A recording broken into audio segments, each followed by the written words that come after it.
How to make epic photos with basic camera equipment. You will need one camera. My choice was the Leica SL, and you can use any lens with your camera. You need a high power portable flash, battery powered, trigger and light stand. My choice was the Godox AD100, a small Godox legacy trigger and a cheap light stand. You'll also need a variable ND filter if you're not using high-speed sync, and that's basically the kit you need. An epic landscape can help, but it's not essential, and also you may need a model if you're hoping to do model photography as shared in this video. Lots of photos coming up, and stay with me until the end for my first bikini shoot using flash. Hey guys, Matt here from MrLeica.com. First, a huge thanks to my amazing patrons, link below for additional content. For this video I head to Lanzarote to help photograph a body paint event.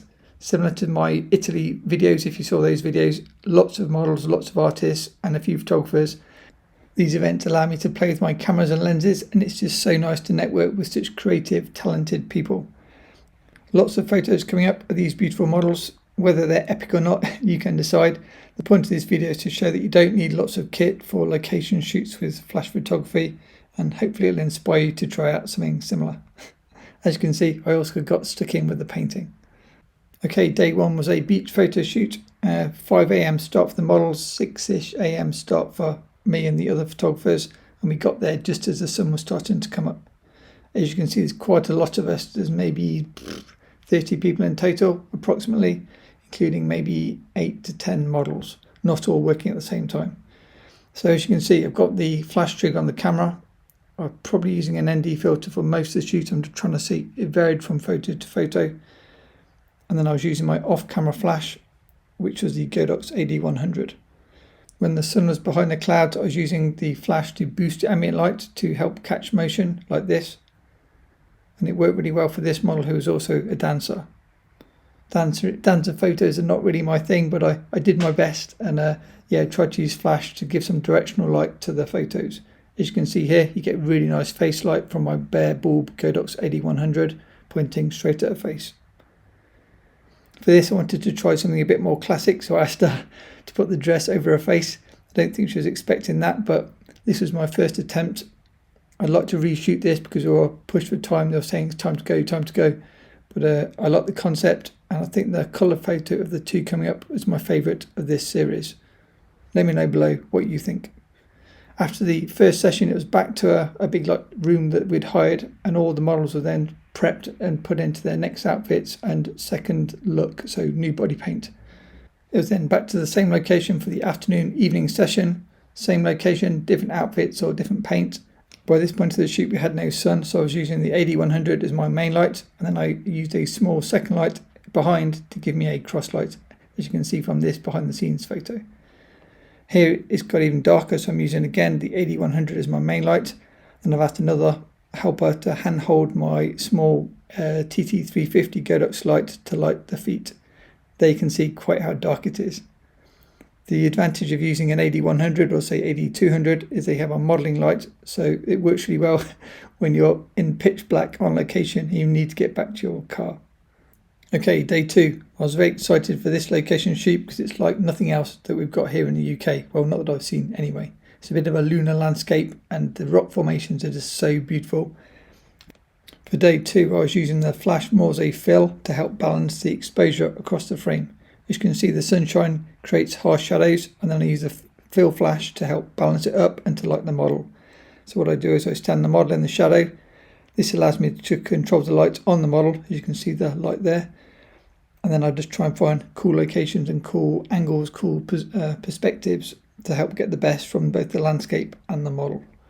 If you're using a variable ND filter, the same as me, it doesn't really matter what camera that you're using or what lens that you use. I use a few different lenses, but you'll see a full review of one of the lenses that I was using in the next video. I can put links below to all the various equipment that I was using, and in terms of settings I was using ISO 50, 250th of a second, and then the aperture needed to get the correct exposure. As you can see, I have the flash as close as I can, yet not quite in frame, and that allows me to not use full power and still get the high power look in full sunshine.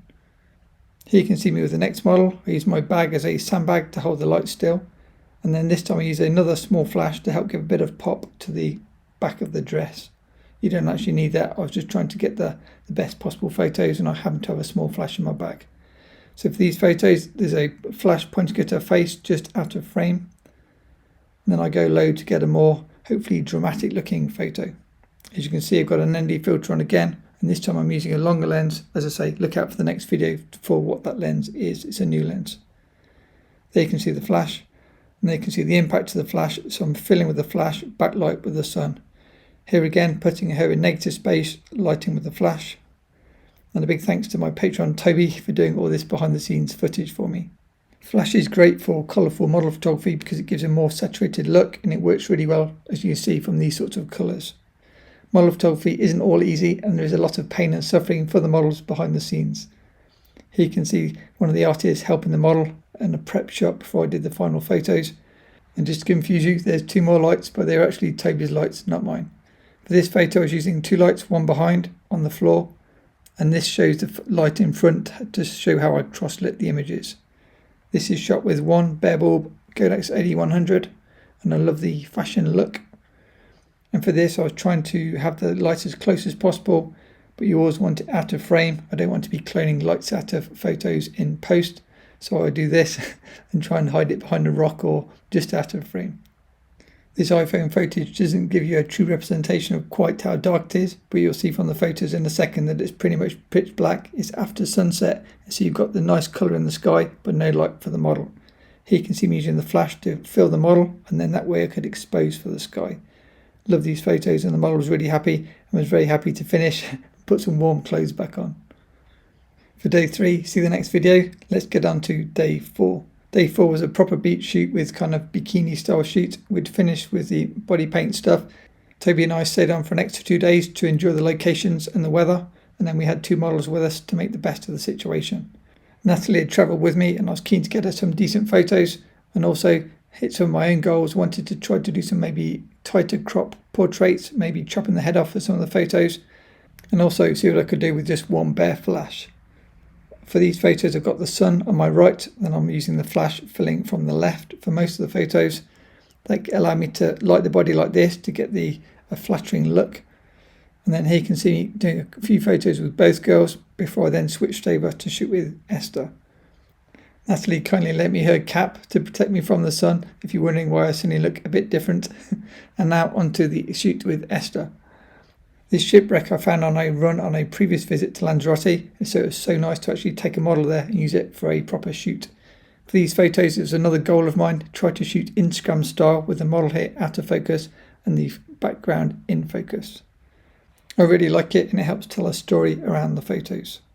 If you're visiting Lanzarote, want to photograph the shipwreck, I highly recommend going for sunset for the best light. We used an app to work out where the light would be at what part of the day. It was then time to find a supermarket to buy some food before doing a night shoot. One big advantage of the Godox AD100 Pro over a traditional speed light is you have the modelling light, so it's brilliant for using for night shoots. You can see to focus, you can use the LED to light your subject, or obviously you can use a flash to use more power. Subscribe to see the night shoot in the next video, and click here for more photo shoots.